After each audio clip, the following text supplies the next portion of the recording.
Janata news Kumta.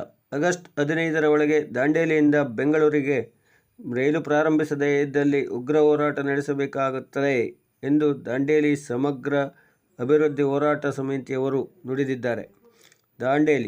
ದಾಂಡೇಲಿಯಿಂದ ಬೆಂಗಳೂರುವರೆಗೆ ಪ್ರಯಾಣಿಕ ರೈಲನ್ನು ಪ್ರಾರಂಭಿಸಲು ಲಿಖಿತವಾದ ಮನವಿಯನ್ನು ಸಂಸದರಾದ ವಿಶ್ವೇಶ್ವರ ಹೆಗಡೆ ಕಾಗೇರಿ ಹಾಗೂ ಶಾಸಕರಾದ ಅರವಿಂದ್ ದೇಶಪಾಂಡೆ ಮತ್ತು ಜನರಲ್ ಮ್ಯಾನೇಜರ್ ರೈಲ್ವೆಯವರಿಗೆ ಲಿಖಿತವಾಗಿ ಮನವಿಯನ್ನು ಕಳಿಸಲಾಗಿದೆ. ರೈಲನ್ನು ಪ್ರಾರಂಭಿಸಲು ದಾಂಡೇಲಿಯ ಅನೇಕ ಸಂಘಟನೆಗಳು ಹಲವಾರು ಬಾರಿ ಲಿಖಿತವಾದ ಮನವಿಯನ್ನು ಕಳಿಸುತ್ತಿದ್ದರೂ ಸಹ ಇಲ್ಲಿಯವರೆಗೂ ರೈಲನ್ನು ಪ್ರಾರಂಭಿಸದೆ ಯಾವುದೇ ಸೂಚನೆ ಕಂಡುಬರುತ್ತಿಲ್ಲ.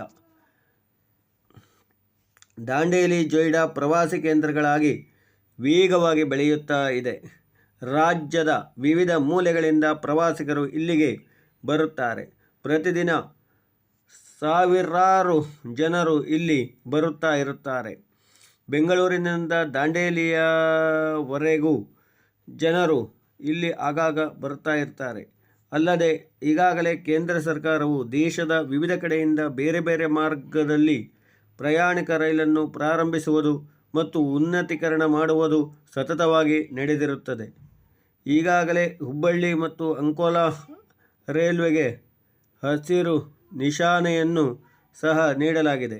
ಆದರೆ ದಾಂಡೇಲಿ ರೈಲು ನಿಲ್ದಾಣವು ಸಂಪೂರ್ಣವಾಗಿ ರೈಲು ಪ್ರಾರಂಭಿಸುವ ಸ್ಥಿತಿಯಲ್ಲಿ ಇದ್ದರೂ ಸಹ ಇನ್ನೂವರೆಗೂ ಪ್ರಾರಂಭಿಸಲೇ ಇಲ್ಲ.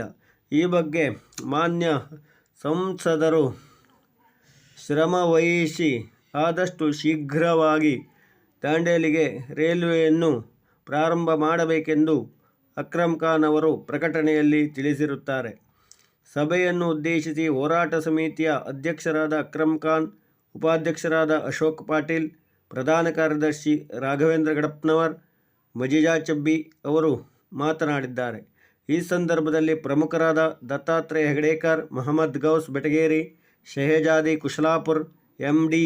ಇನಾಮದಾರ್ ಸಾಬ್, ಆಯಿಷಾ ಮುಕಾಶಿ, ವಿನೋದ್ ಗಣಪತಿ, ಫಾರೂಕ್ ಶೇಖ್, ಶ್ಯಾಮ್ ಬೆಂಗಳೂರು, ಪ್ರೇಮಲತಾ ಚೊಕಡಾ, ಯಲ್ಲಮ್ಮ ಡಮಾಮ್, ಶಮೀಮ್ ಕಿತ್ತೂರ್ ಮತ್ತಿತರ ಹಿರಿಯ ಅನೇಕ ಮುಖಂಡರು, ಸಂಘದ ಪದಾಧಿಕಾರಿಗಳು